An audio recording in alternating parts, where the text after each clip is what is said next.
architecture. So we find a building that captures the essence of postmodern architecture, such as the RCBC Plaza. Located at the corner of Ayala Avenue and the Marsola Street, the RCBC Plaza is an office skyscraper complex located in Makati. Construction started back in 1996 and was completed and opened in 2001. The complex, as a whole, is considered by its developers to be the largest and most modern office development in the country. The external finishes of the buildings feature aluminum panels with fluorocarbon paint, finish the towers, curtain wall of clear and solar reflective glass, and stone cladding to podium. The RCBC Plaza was designed by international architectural firm Skidmore, Owings and Merrill LLP. The RCBC Plaza also holds the Yuchrenko Museum, located at the southwest corner of the building, where an EDSA Revolution sculpture is located as its entrance. The building is considered as an example of postmodern structure because of its unorthodox design, bearing more emphasis on its design over function.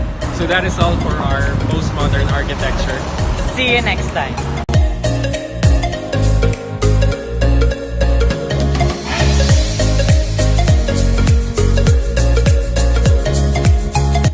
Hi guys, today we're at the National Museum of the Natural History located inside Luneta Park.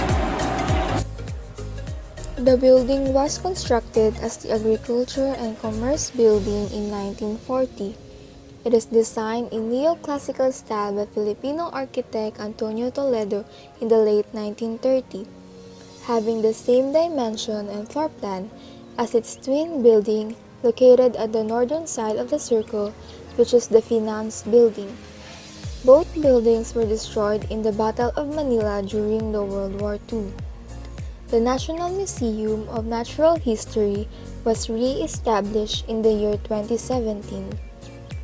Its redesigning project plan was spearheaded by Dominic Galicia, and the said 5 architects that were hired for this project took 4 years to complete this structure at a price tag of 2.4 billion peso. Now, it is one of the country's most ambitious cultural projects to date. It is said that its design is composed of neoclassical and a touch of modern architecture, especially on its inside part. The National Museum of the Natural History is now open and exclusive for all.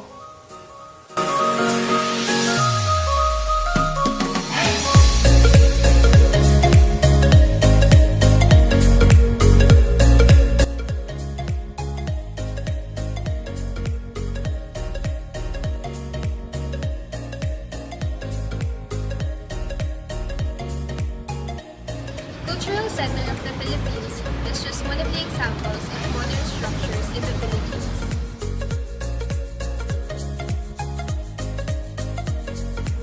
Cultural Center of the Philippines, or the Centro de Cultura ng Pilipinas, is just one of the buildings you get to see when you visit Cultural Center Complex, which can be found near Rojas Boulevard. This gigantic building took 3 years to build, from 1966 to 1969. Designed by premier architects during that time, Leandro Locsin and Ildefonso Santos Jr., and was the brainchild of former President Marcos through Executive Order No. 30, with the sole purpose of promoting and preserving Filipino arts and culture. It houses several venues for the performing arts as well as areas for both permanent and changing exhibits.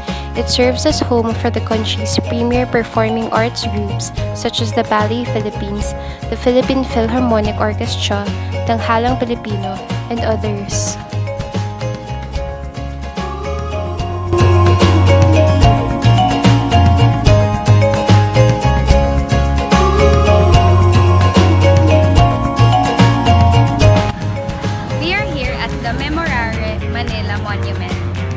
In Intramuros, Manila. This sculpture was created by Peter de Guzman. Its purpose is to commemorate the innocent lives lost in liberation of Manila during the Japanese occupation. The monument was unveiled on February 18, 1995. It stands at the center of Intramuros in Plaza de Santa Isabel, at the corner of General Luna and Anda streets. It was constructed mainly through the efforts of the Memorare Manila 1945 Foundation, a private non-profit organization founded by the civilian survivors of the Battle of Manila and their descendants. Sculpted by Peter de Guzman, the monument's main feature is the figure of a hooded woman slumped on the ground in great despair for the lifeless child she cradles in her arms. 6 suffering figures surround her, a glimpse of the great despair brought about by the gruesome massacres that were perpetrated all over the city, inflicted by Imperial Japanese soldiers on civilians during the liberation of the city. Aside from the main sculpture, the monument also keeps a time capsule located at its backside. It is indicated that the time capsule should be opened on February 15, 2045, exactly 100 years since the Battle of Manila.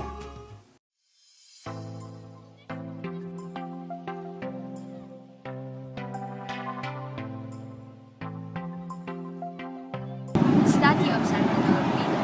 The Statue of Sentinel of Freedom is a monument to Lapu-Lapu, located in Luzon. This statue was conceptualized to give recognition to the First Nation people of the The Statue of Sentinel of Freedom. This statue is a gift of the Korean Freedom League to the Filipino people. 30-foot statue stands on a 10-foot pedestal and depicts Lapu-Lapu not in battle. Instead, the hero shown standing guard, holding his kampilan, which is concealed in its scabbard and firmly planted on the ground. The hero's face conveys strength and determination, but with kindness, and a stance that symbolizes power and vigilance. The sculptor of this statue is one Sajid Imaw. According to him, the statue shows Lapu-Lapu as strong and peace-loving, but at the same time ready to defend himself against those who trample on his cherished freedom. This statue would like to impart the message that the Filipino is a man of peace, yet is ready to protect his territory and people if threatened.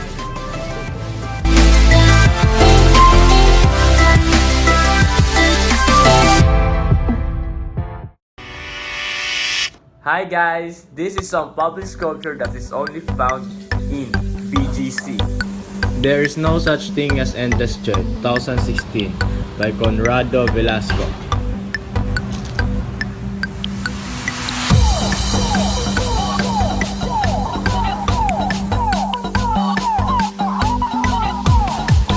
Presence, 2007, by Reg Yoso. Hearsay, 2007, also by Reg Yoso.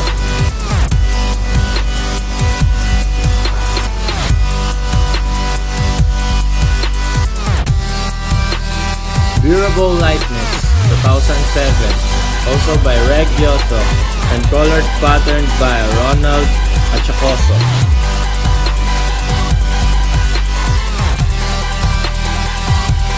Alab ng Puso by Daniel de la Cruz.